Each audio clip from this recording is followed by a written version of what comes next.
Hello, hello, hello. Welcome to Kernels of Truth, brought to you by Progress Kentucky. Welcome once again to Kernels of Truth.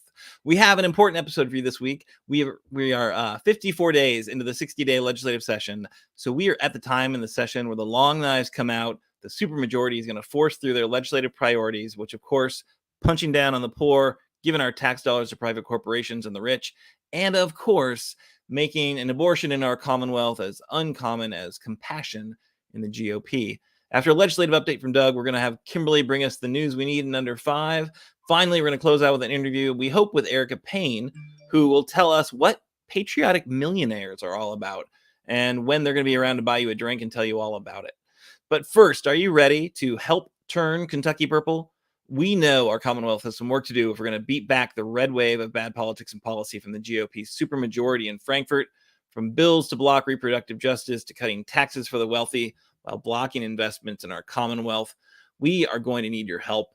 If you want a Commonwealth that works for all of us, join Progress Kentucky. It's easy. Follow us on Facebook, on Twitter, Instagram, wherever you spend time on social media. Just make sure to like and share and comment on our content. Help feed the algorithm engines. If you like what you're hearing on Kernels of Truth, give us a thumbs up, leave us a review, or share out the show. So let's check in with our co-hosts, who you are, where you are, and what does your protest sign say today. I'm Aaron. I'm coming to you from Childsburg in Lexington. And my protest sign says today, tax the rich. That's where the money is. All right. Doug, are you there, Doug? Yes, Doug is here from Harrison County, Kentucky. My sign says, a little light in the tunnel is the end of the session or the Republican train barreling down the tracks toward you. The light at the end of the tunnel. I'm going to go with the end of the session. My vote is for the end of the session, not for the train. So I don't like the image of the train hitting us, but I can see why you came up with that. I can see where you're going with that. All right. And I don't know where we are. I don't see our third chair tonight. Maybe they'll join us later. The other thing, Annabelle has a sign, but it's not a protest sign so much as it is a proclamation of love about Harry Styles' new album. All right, so let's just jump into the news of the week, because we've got a pretty decent-sized legislative wrap-up that we want to get through. And Doug, you've done a lot of work to kind of bring us the facts about where we sit right now in the kind of tail end of the session. What's still alive? What do we need to be worried about? Bring it to us, Doug. Great. The 2022 general session is moving very quickly.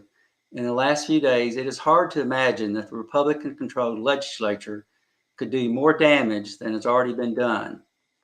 Having said that, SB 88 could make things worse.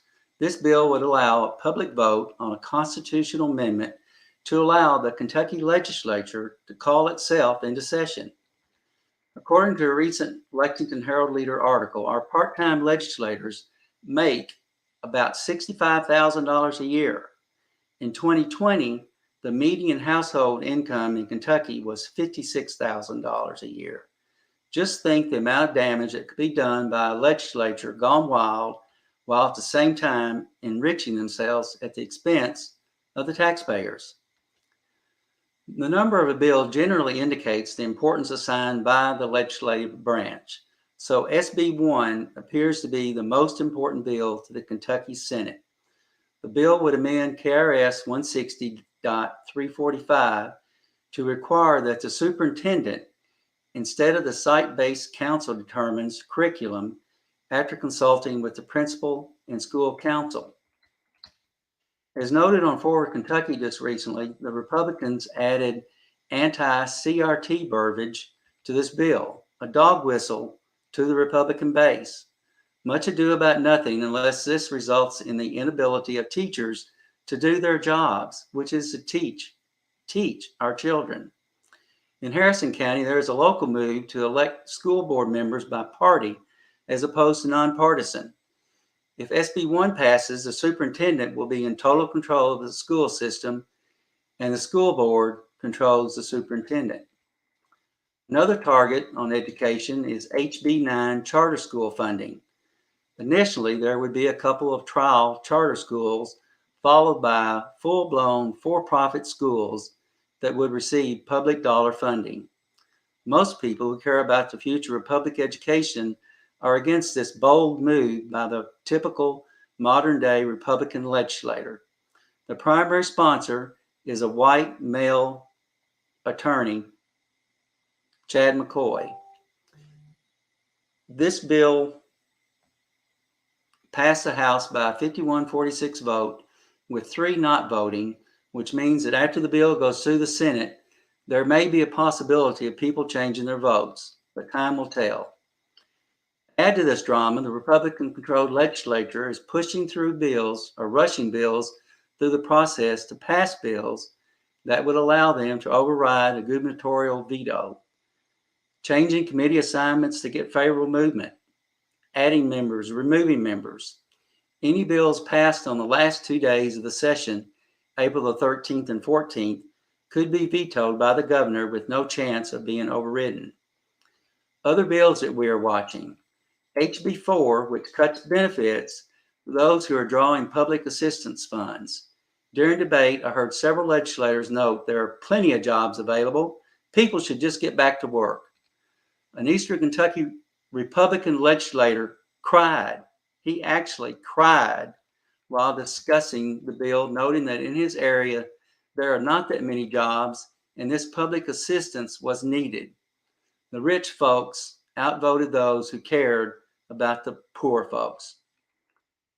SJR 150. This is another slap in the face of poor Kentuckians. In January, the legislators forced a law through that would allow them to set an April 17th end date of the COVID emergency. This new bill changes the date to March 21st. There is a possibility that Kentucky will lose federal funds that were being provided to Kentuckians who most needed federal assistance. The only logic to this action: the Republican-controlled legislature wants to put down the governor while at the same time hurting vulnerable Kentuckians. I assume the message is to get off your lazy and get to work. The last bill, HB 8, eliminates state income tax while increasing sales tax. This is a regressive tax that will cause those in poverty and middle income earners to pay more while the rich pay less. One other bill to mention, SB 194, provides a $500 income tax rebate for filers who paid state income taxes. Left out of this windfall would be the poor and the retirees who, for the most part, didn't pay income taxes. The idea behind this bill is to provide funds to people who have suffered due to increased inflation. Where does this money come from? Federal funds that the House wants to keep in the budget surplus funds. The estimated cost of this is $1.4 billion. Seems unusual for a fiscally conservative senator to propose this action. Fortunately, it appears this bill is not moving in the House. Lastly, I applaud all of those progressive groups who work tirelessly to make change. Sometimes the light in the tunnel is faint, but those people who continue to go into the underground of the Republican-led legislative session are to be commended. Back to you, Aaron.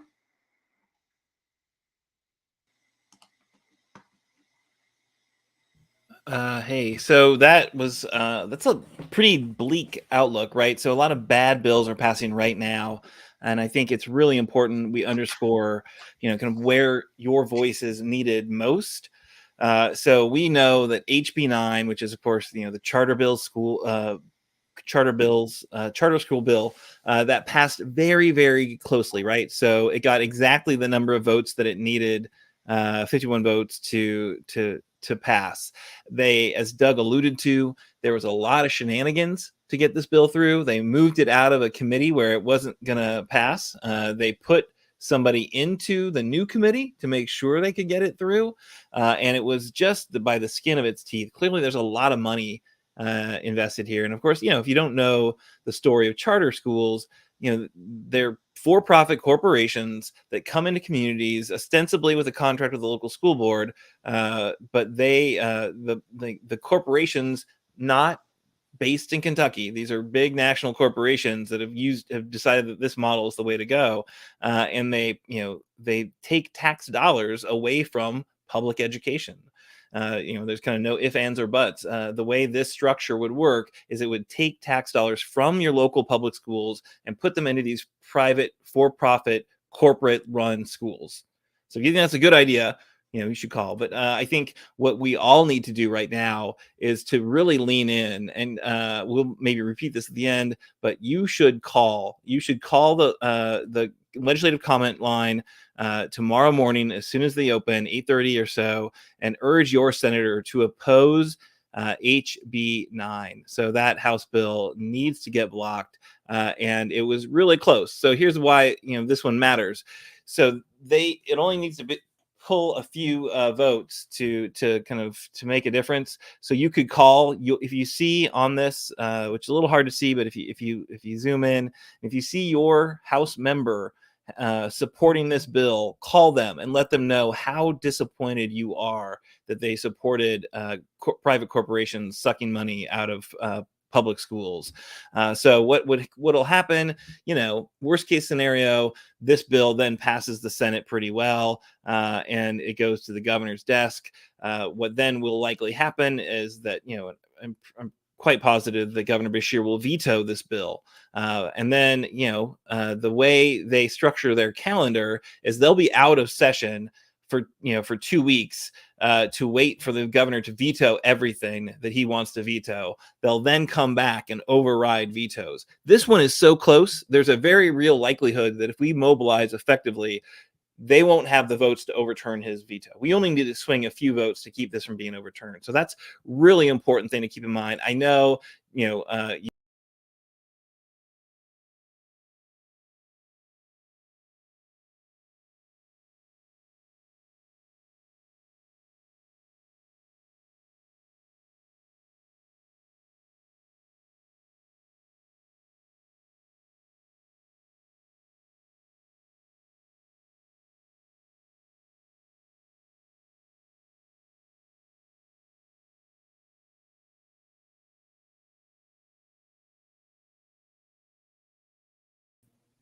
hey, can you hear me now?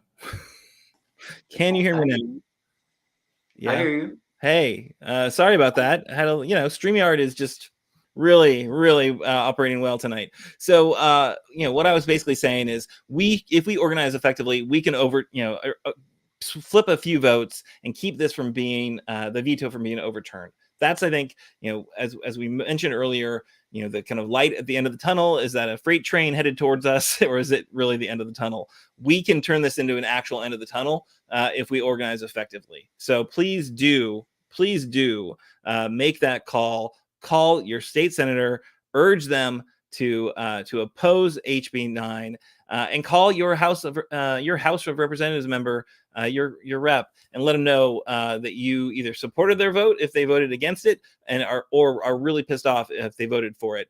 Don't let them off the hook. Hold them to account, and see what we can do about flipping some votes. I think we're gonna have Nima on next week. So she will share her perspective on this. It's going to be fiery. The teachers are going to be organizing, and we need to stand with them and 120 United to try to overturn this thing. There's a lot of really bad bills happening right now. We're going to move on, I think, and talk to our guest about another one.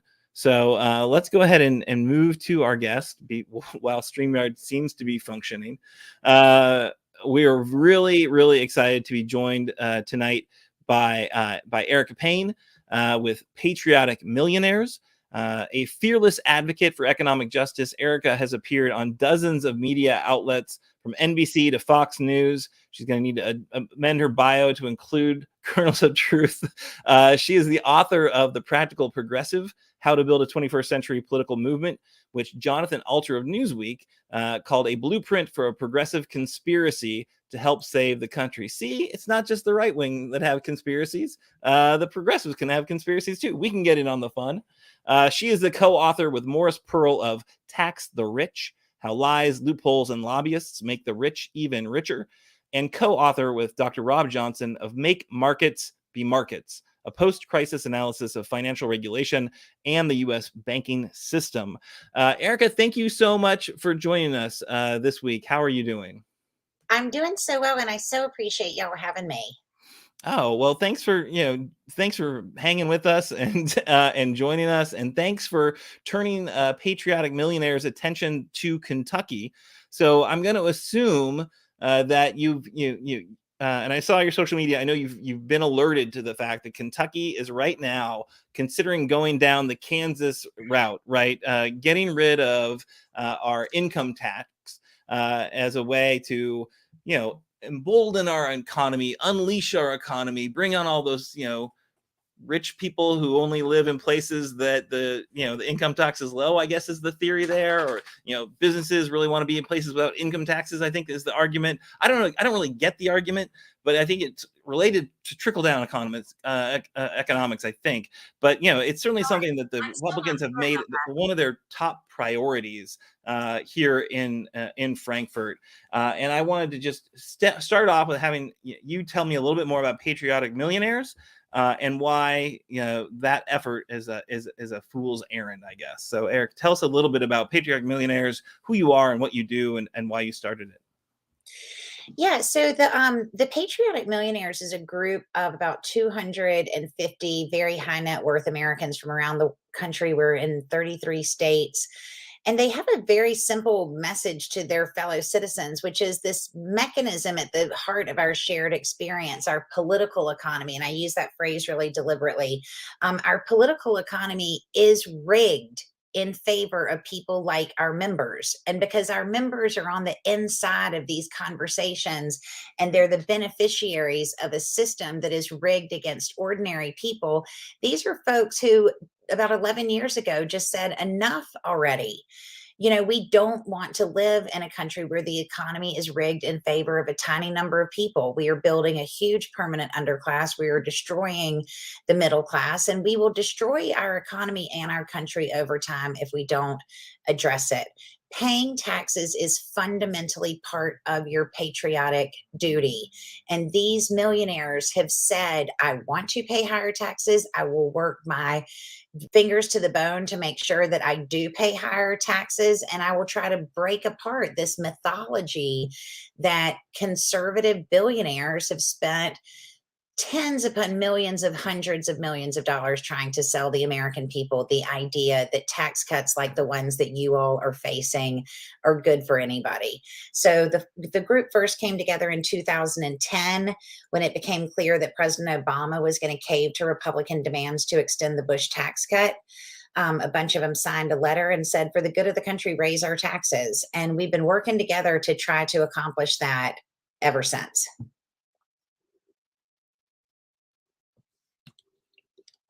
That's awesome. It's great to hear that, folks get that paying taxes is patriotic. And, that's how we, built such an amazing country. And what we're seeing right now, of course, is this historic investment in our infrastructure. Why was that required? Right, is because for decades we had just not had the tax dollars to fund what was necessary to maintain what we had. So I'm glad to see the Biden administration prioritizing some smart investments in our country. But of course, those investments, that money has to come from somewhere. And it's like, was it Dillinger who made the joke? Why do I rob banks? Well, that's because that's where the money is. That's why we got to tax the wealthy, because that's where the money is. If we're going to be serious about funding our country. And maintain a prosperous middle class, and also support for those who are trying to work their way up into the middle class. So Aaron, but I mean, just even if I could, it's a little bit more It's a little bit more problematic even than that. I mean, in the first place, the federal government doesn't act like a state government or a local government. So state governments and local governments, it's dollar in, dollar out.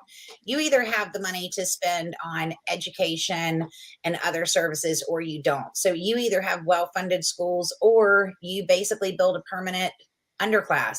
I mean, it's not more complicated than that. So those are state dollars. You have to have the tax revenues. Now, on the federal level, it operates a little bit differently. The United States is the reserve currency of the world. So it's overly simplistic to say that we can print dollars to pay for things, but it is accurate to say that you don't have to have a strict dollar in, dollar out kind of. So we don't have to have the money necessarily to spend the money on the federal level. What we're really talking about is the way the economy is rigged. And this is the piece that people don't understand. So every single dollar that a Wall Street investor makes is worth more than every single dollar that a hardworking Kentuckian makes. Let me explain that. We basically tax money differently in the United States at a federal level, depending on how you make it. And so if you make your money off of investments, you are taxed at a much, much lower rate than if you make your money off of work. So if a person goes to work every day, has a paycheck, every 2 weeks, gets a form from their employer at the end of the year, you will pay a higher tax rate on the money that you make spending all of your time working than an investor will pay on the money that they make selling some stocks. And it's a lot of money. So Aaron, if you make 100 grand, for example, say you make 100 grand in a calendar year, working 40 hours a week, 52 weeks a year, you will end the year $9,000 poorer than a Wall Street investor who is already rich, who clicks a button on an E-Trade account and 5 minutes later sells some stock, making a capital gain of 100,000. So when you're any average Kentuckian, this has nothing to do with political parties. Okay. I mean, one political party is worse than the other political party, but the fact is neither one of them are real great at getting rich people to do what they need to do. Okay. I mean, that's just the fact. Neither one of them are good at it. But we have set up a system that basically guarantees that the richest people in the country will get richer and richer and richer, and that working people will end up holding the bag. And that system has basically broken our country. We are at 100-year levels of inequality. 2.5 million people are addicted to opioids. Life expectancy is going down for segments of our population for the first time in American history since they started recording it. And deaths of despair, deaths due to alcohol, suicide, and drugs are at the highest point they have ever been. We have broken our economy. We have broken our social fabric. And the people who are responsible for breaking it are multimillionaires and billionaires. And they have done it purely to enrich themselves. And they have sold Americans a bill of goods that if you give tax cuts to the very richest people in the country, something good will happen to you. The exact opposite is true. We right now have working people who are waking up working 1, 2, 3 jobs, trying to raise their kids. They are holding this country together. And all the wealthy people, the multimillionaires and the billionaires, are sucking money out of working people's pockets, and they are putting it into their own bank account, and it is destroying the country. So, what about the like Buffett pledge, right? So these super wealthy individuals are saying, look, I don't want to hold on to this money. I don't need to give it all to my kids. I want to give it away. So they've made a lot of money, but now they're committed to giving back. What's your take on that? Like, Bill Gates, obviously the Gates Foundation. I think he's giving away some more. But want to count on billionaire philanthropy to save your country? I got a bridge in Arizona I could sell you. Billionaire philanthropy is a joke. It is mostly done to enrich their own images. Bill Gates, for example, put his foundation together at a point when he was under intense pressure from the Justice Department for antitrust. allegations in his company. You look at Elon Musk. I mean, he brags about giving away, a little bit here, a little bit there. It's nothing compared to how much money he has. So, just don't take all of it with a grain of salt. These are folks who live in a different world than everyone else does. I don't know if anybody understands how much $1 billion is. $1 billion is 1,000 million dollars. When you have $1,000 million, nothing you give away means anything to you personally. So hold yourself back from thanking these billionaires in the first place. In the second place, if they would pay their damn taxes like they need to, we would have enough money to do everything that we want to do without them. And why are we What is that? on a bunch of billionaires telling us what we should spend our money on? For example, this one billionaire who just like makes me crazy. His name is David Rubenstein. The guy does this stuff. He calls it like patriotic philanthropy. Okay. So there was an earthquake. It hurt the Washington Monument. He gave some money to like fix the Washington Monument. In the first place, we had enough money to fix it ourselves. In the second place, after he spent his money to fix it, he went up to the top of it and carved his initials in the top of it. Okay. He carved his initials in the Washington Monument to put his mark on a building that he somehow feels like he has more ownership of because he put forward some money to fix it. When if he hadn't been avoiding taxes all of these years, then we would have had plenty of money to fix it ourselves. And then he wants to get a bunch of thanks from everybody for doing it. I mean, the whole thing is such a scam. I am so tired of it. I have just basically here, I have reached the end of my rope. And so me and some of my millionaires are coming to Kentucky because the thing is, people know it, but they don't know the specifics of it.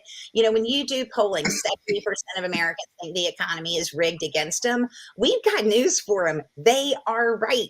The economy is grossly rigged against you. And if we don't fix the rigging of the economy, working people's families will never have a shot because it will get worse and worse and worse. And it's ripping apart families. It's ripping apart the basic kind of structure of our society. And I blame this level of inequality for everything from school shootings to the January 6th attack on the Capitol. We've got basically 40% of working people who cannot make their lives work because they do not make enough money. And you add on to that this nonsense like y'all are dealing with in Kentucky, where the wealthiest people in the country are saying, we don't need public schools. We don't need an educated workforce. I'd rather have a few extra dollars in my own pocket. That is just not the way to build a country. It's not the way to build a state. It's not the way to build a stable society. And it sure is heck not the way to build the kind of place that I want to raise my 6.5-year-old daughter in. So tell me a little bit about, kind of the Kansas experiment and what we need to think about here in Kentucky as they are, very seriously considering changing the taxes here at the state level. So there are not income taxes. Ultimately, so their goal is to get rid of income taxes completely. Why do we need to worry about that? Well, let's talk about on the state level, right? So states do a certain set of functions. They pay for, everything from police to firefighters to schools and all of the kinds of things that make your society work well. So on a state level, you have to have the money to be able to pay for those things. As I said, it's a little bit different on the federal level. On the state level, y'all have to, it's dollars in, dollars out. If you don't have the dollars, you can't pay for it. So the question then becomes, where are you going to get the dollars to do the things that you need to do?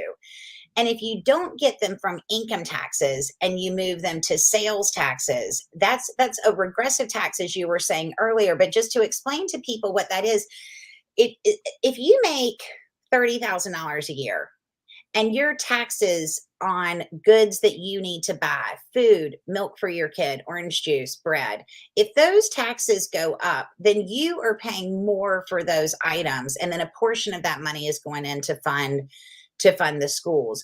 That means a lot more to a person of limited means than that same amount of money coming out of an income tax means to a person of significant means. And so we're putting a bigger burden on working people because we're making, and in the day of inflation, you want to raise sales taxes? Are you kidding me? And let me tell you what happens then. So say they reject the sales tax. the next thing they're going to do is go to fees and fines. That's the next step in this. So everybody says, oh, well, fees and fines, just don't, get a speeding ticket, don't run a red light, don't whatever. If you, $100 speeding ticket, I got $100 speeding ticket the other day. I was going like 37 and a 25 or something. Okay. Not that fast, but we have these crazy speed traps in Washington. And so, you spend $100 as a working person, that's a lot of money. And so when you move from sales taxes then to fees and fines, what you're basically doing is, again, you're shifting the entire burden away from the people who have benefited from the situation that you have put together. Wealthy people have benefited. I want to be really clear. If you have made a lot of money in America, America itself is partially responsible for your fortune. And so the obligation is to pay it back so that we can continue to build a strong nation. What we've done in the last 60 years is basically cut out every single obligation that wealthy people have to the country as a whole. We've made every dollar that working people make be less valuable than every dollar that a rich person makes. We've ensured that the wealthiest people in the country can pass on enormous amounts of money tax-free to their offspring. So what happens? Working people hold the bag. As I said, $100,000 working, $100,000 investing, you will end the year $9,000 poorer. If you think that's a good system, have at it. I think that is an idiotic system. Sounds like an idiotic system to me. I'm with you, Erica. So this is, clearly it's a threat to our kind of ability to provide for our citizenry, our commonwealth here. We hope they don't go down that road. We want to get more people alerted to the facts that are happening. What are you guys doing about it? So how come you're coming to Kentucky, and what are you going to do? Well, so we wrote a book last year called Tax the Rich, How Lies, Loopholes, and Lobbyists Make the Rich Even Richer. You talked about that earlier. What we wanted to do, taxes are so boring to people. I don't think they're boring. I think they're the hottest topic in all the planet. Okay. But they can be boring to people. You talk about taxes and they're like, oh, So what we wanted to do is write a book that explained to people on the federal system, top to bottom, exactly how is this thing structured? Because the tax system is the heart of the economy. That's the thing. So when you're rigging an economy, you start with that tax code. And that's what wealthy people have done. And so we wrote this book. It's funny. It has cartoons in it. It is the easiest, breeziest read you could ever have. We are happy to send books for free to all of your folks. If they write into you and say they want a free book, you call me. I will mail them a free book. Doug, we'd love to send you a free book. It's top to bottom on the federal tax system. We turned that into a little 15-minute presentation where we compare two couples. We call them the work hearts and the slumps. The work hearts, hardworking people, go to work every day, 40 hours a week, 52 weeks a year. The slumps sit on the beach playing golf, drinking strawberry daiquiris, and once in a while they sell some stock. And we compare how our federal tax system treats those two people. And so we've turned this into a little PowerPoint presentation, and we're coming to Kentucky to share it with a whole bunch of people in Kentucky, because I think y'all's can feel that the system is rigged, but I think it's really it's really important to at least know some of the specifics, because when you know some of the specifics, your head will explode and you will be compelled to act and to call your lawmaker, regardless of what political party you are in. This is about money. Money, money, money. And money doesn't have a political party. If you are a working person in Kentucky and you are thinking about how you should approach, your political decisions, you need to think to yourself, what is happening with my money? And what is happening with people's money is that working people are holding the bag for a whole bunch of billionaires who have enough excess that they don't have anything better to do than to take joyrides into space. Yeah. What is that saying? Every billionaire a policy failure. So every billionaire is a policy failure. I know the guy who thought of that, and I think he's really funny.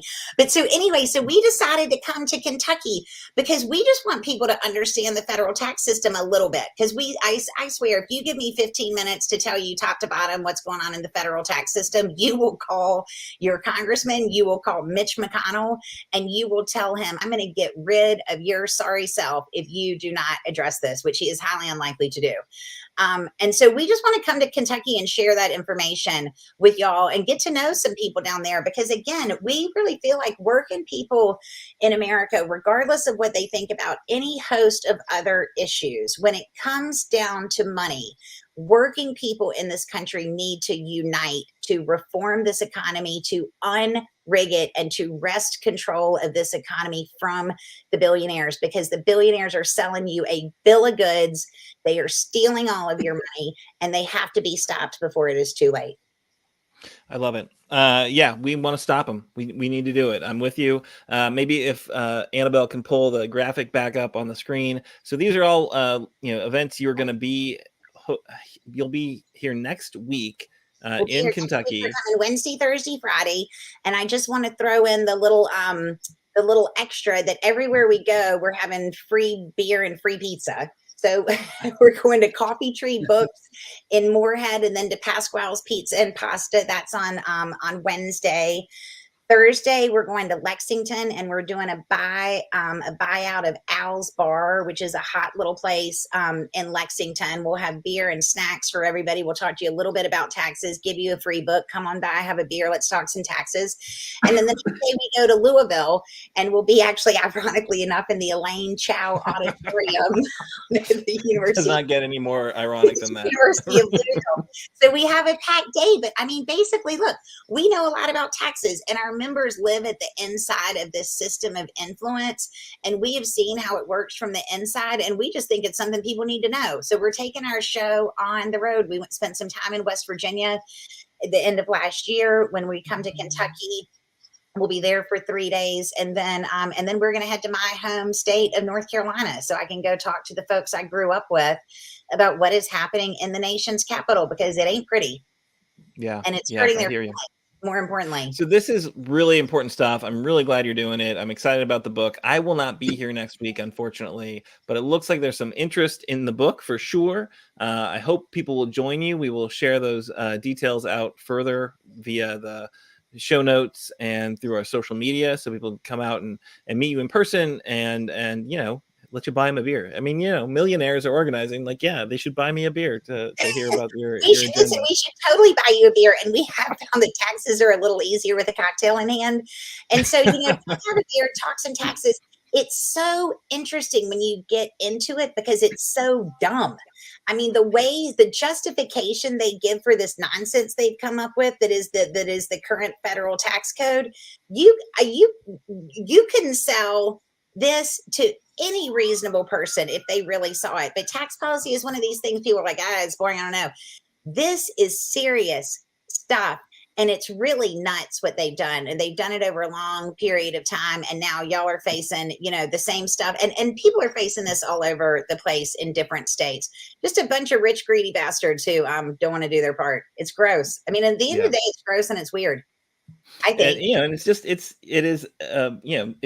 taking advantage of the society that created them, right? It's like you wouldn't have been able to become a millionaire or a billionaire but for what we've built, that you're now exploiting, and you don't want to pay to kind of bring it up for the and then lying about it. I mean, the part that makes me crazy is they go out there and they lie about it. We had the AT&T, the CEO of AT&T, he drove me crazy during the 2017 tax bill, where the Republicans on a party line vote rewrote the entire federal tax code and took a bad tax code and made a terrible tax code significantly worse, led by your senator in chief, Mitch McConnell.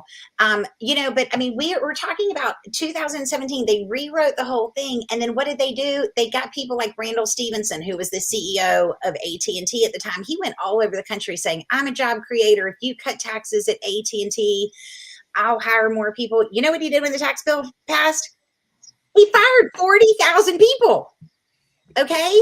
And the thing is, then maybe he was just confused. We talked about this in our presentation. Maybe he was confused. Maybe he thought he would hire more people. I don't think so, because from 2008 to 2015, AT&T had an effective tax rate of 8%, which was well below the statutory rate at the time of 35%.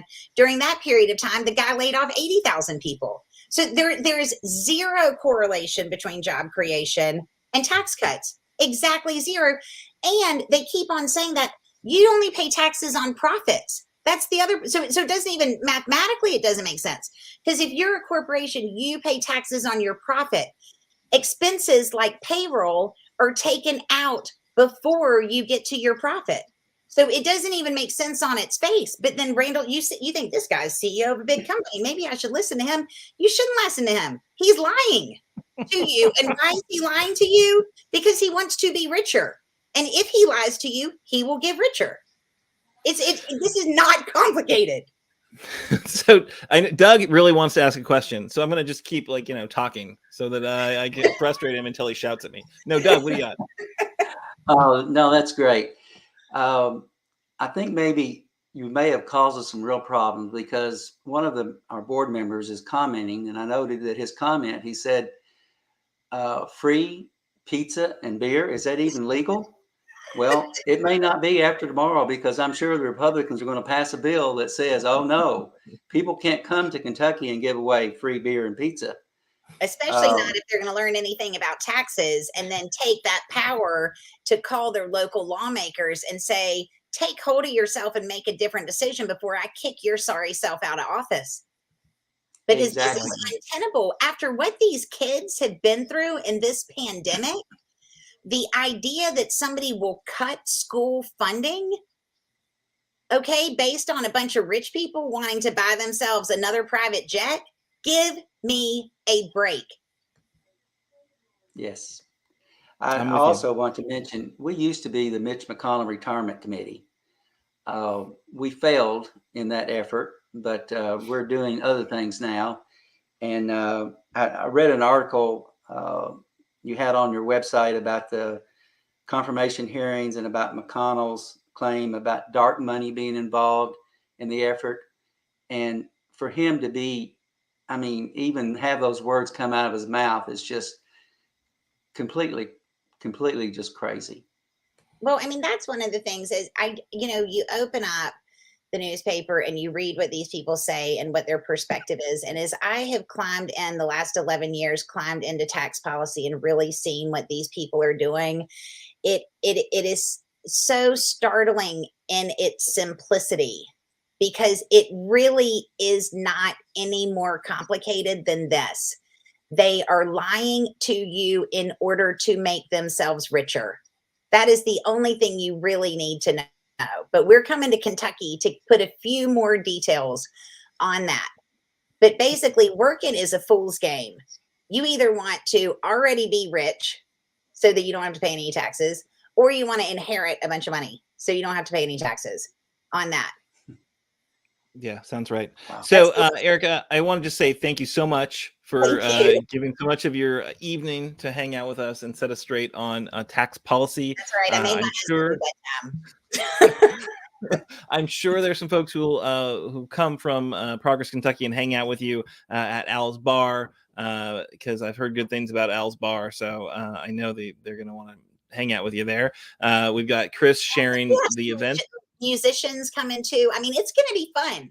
We're going to talk some taxes, but it's going to be fun. Free beer, music, pizza. Come on down. Free beer, free book, free pizza. Who would say no to that evening? I am so sad that I'm going to be out of town. All right. So thanks again.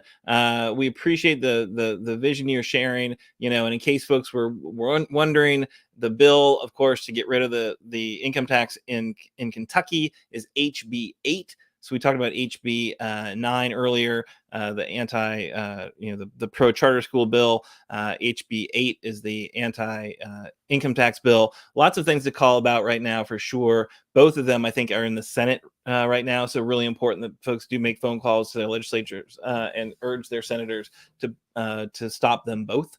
But Erica, have a great rest of your week, and we'll see you next week. Thanks so much. I look forward to seeing some folks in Kentucky. I'm excited. I appreciate y'all having me on. Awesome. All right. So we're going to go ahead and close out the show. We have got a few final kind of details that we want to go ahead and touch on. And then I'm going to give Doug, maybe you want to read the close. Is that a yes? We'll say that's a yes. All right. So we need your help. We do the show not because we want to hear ourselves talk. We do the show because we want to engage the public. As Doug said at the top of the show, there's a light at the end of the tunnel. We need to work really hard in this final week, and then again after the veto break, to ensure that our state senators, our state lawmakers hear from us and know that we oppose some of their key elements, their agenda. Really important to call your senator to oppose HB 9, call your senator to oppose HB 8. So don't let private education corporations suck our public school funding dry. Don't let change our tax code to reward the rich. We want to make sure that we support people that have the resources to support our commonwealth, and that does not have anything to do with cutting taxes for the wealthy. And really, if we want to do more than this, if you want to do more than this kind of rearguard action, if we want to fundamentally change how we do politics in Kentucky, we need your engagement. We're not messing around. We've got a plan to make our state more politically engaged and win more progressive representation, but we need your help to make it a reality. So join our team. We are in need of a newsletter editor. We're in need of some social media managers, some folks who can phone bank our members and potential voters to engage folks in the fight for a more progressive commonwealth. I will tell you this, anyone who joins our outreach team, you can get a Progress Kentucky ball cap, which I believe have been printed and are on their way to us right now. So very, very exciting. But we need your help to make all this stuff happen. Also want to just share that we are a part of a network, the Indivisible Network, that works on federal policy, and the CAVE, the Commonwealth Alliance for Voter Engagement. They're working on state level policy. So it's not just Progress Kentucky. We are stronger together, and we need you to join us. So that's what I've got. We're going to go ahead and throw it to Doug to close out the show. Yes, we're back next week at 7 p.m. Progress Kentucky is a nonprofit organization registered with the Kentucky Secretary of State, organized as a 501c4. As Aaron said, we're affiliated with the Indivisible Project and the Commonwealth Alliance Voter Engagement, CAVE. Progress Kentucky's goal is to educate, organize, increase voter turnout, and advance a progressive agenda through civic engagement. Some graphic content provided by Couchfire Media. Couchfire ignites multi-camera, live stream, educational, and commercial video production content. More information can be found at couchfiremedia.com. Production this evening was by Annabelle Nagel, our own social media chair. Thanks so much for your help getting Kernels of Truth out to the people, Annabelle.